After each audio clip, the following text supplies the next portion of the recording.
Want to become unbreakable? Then stay, because the truth you'll hear today will destroy your weakness forever. They will smile at you, then destroy you, not because you're weak, but because you refuse to be cruel. That's the mistake. The world doesn't punish evil, it punishes hesitation. And every time you choose peace over power, it sharpens the blade it will use on you. You're not broken because you're good. You're broken because you keep giving your strength to people who mistake it for weakness. They see your silence and call it fear. They see your forgiveness and call it desperation. And while you're busy explaining yourself, justifying your worth, they're calculating how to control you. Machiavelli didn't warn us out of cynicism. He spoke from clarity. It is better to be feared than loved if you cannot be both. Not because fear is power, but because fear demands respect.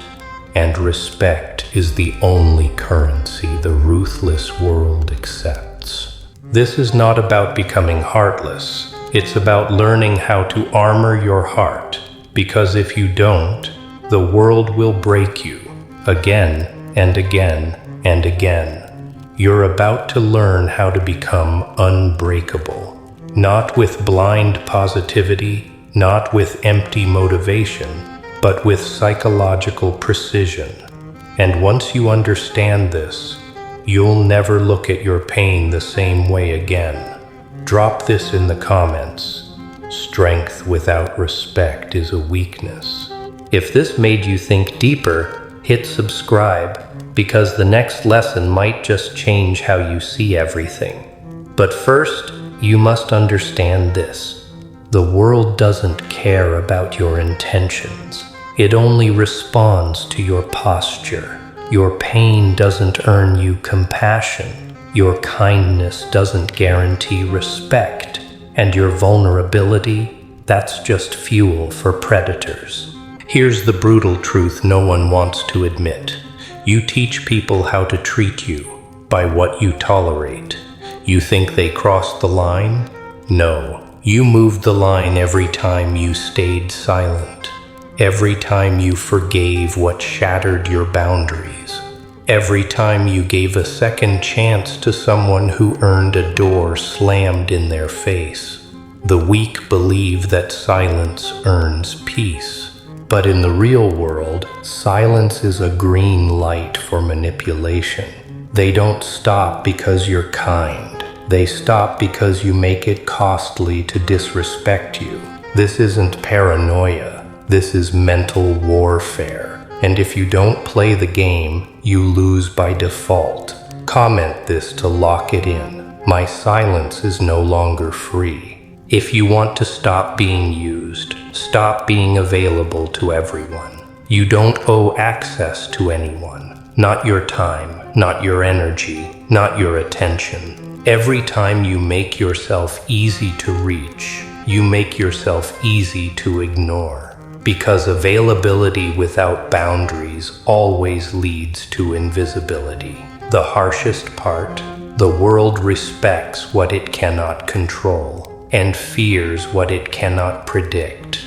But if you're always explaining, always forgiving, always showing up, you become a machine of compliance, not a force of consequence.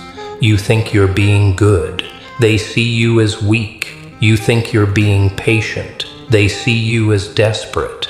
And once they label you, they control the narrative of your worth. So here's the shift. You don't rise by being nice. You rise by becoming undeniable. Comment this to rewire your mind. I control who gets access to me. If this message hit you where it matters, drop a like. Not for me, but for the version of you that refuses to stay weak. You don't need to be violent to be dangerous. You just need to be unpredictable. Because when people can't read you, they can't use you. The most powerful move Silence paired with strategy. Stop telling people what you'll do. Start letting them feel what you've already done. You don't win by warning them.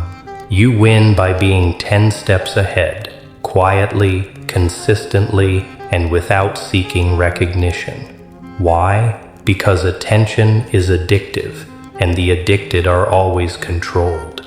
But when your power is quiet, when your discipline is internal, when your mind doesn't need applause to stay sharp, you become a threat the world cannot measure.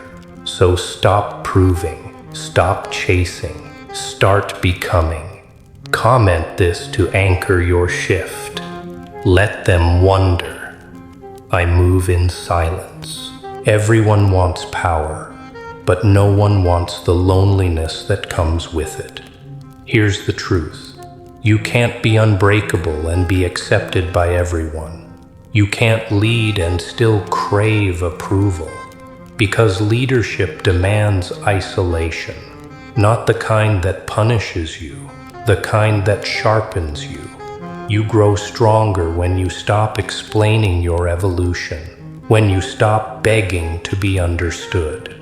You don't need agreement, you need alignment with your mission, your values, your standard. Most people won't get it. They're addicted to validation.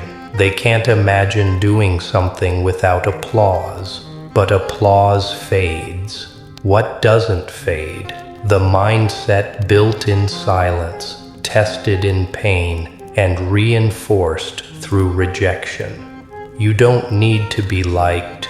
You need to be respected, even if that respect begins with fear. Comment this. Respect greater than approval. Pain is a teacher, but only if you listen without your ego. Most people don't grow from pain. They narrate it. They make it their identity. I was betrayed. I was abandoned. I was hurt. Yes, you were. But the more you repeat it, the more you stay in it. Because pain isn't meant to be held. It's meant to be converted into fuel, into clarity, into boundaries. Pain is raw data, and the smart mind processes. It doesn't replay it on loop. They don't expect you to rise. They expect you to drown in your story.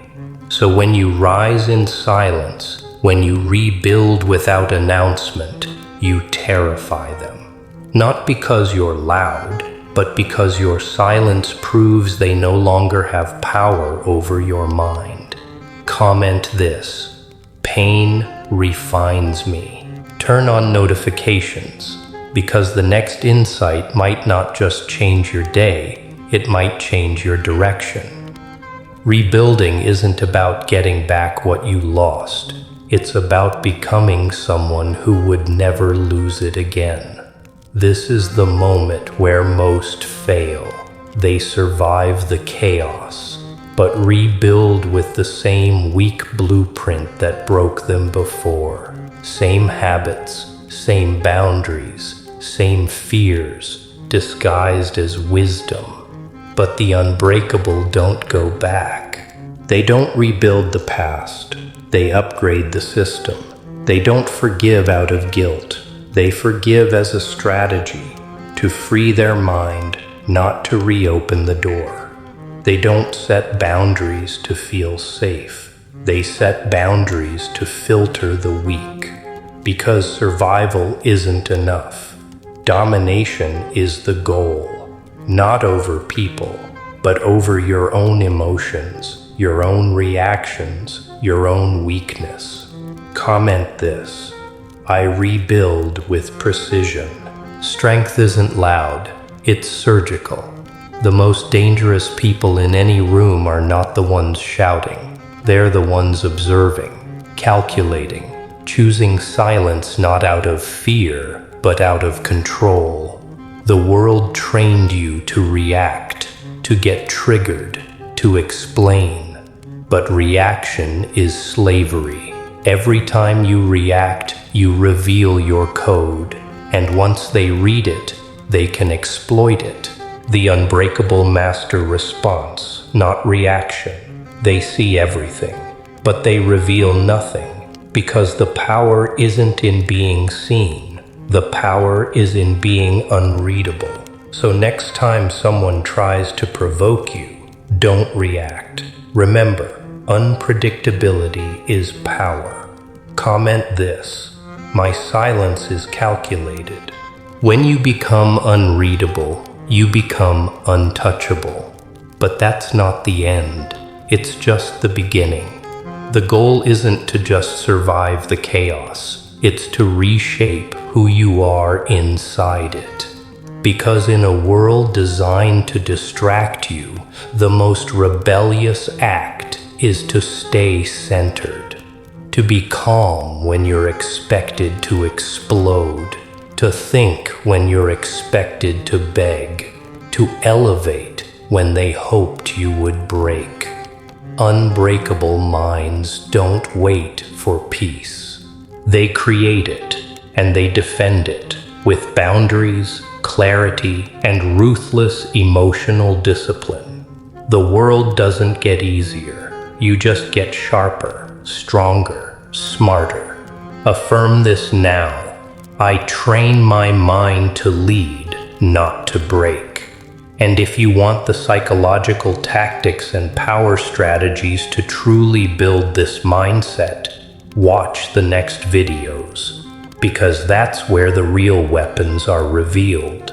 Now you know the truth. Not the kind they teach you in schools, not the kind they put on posters, the kind that burns away weakness and replaces it with weaponized clarity. You've seen what the world does to the soft. You've felt the cost of being too forgiving, too available, too emotional.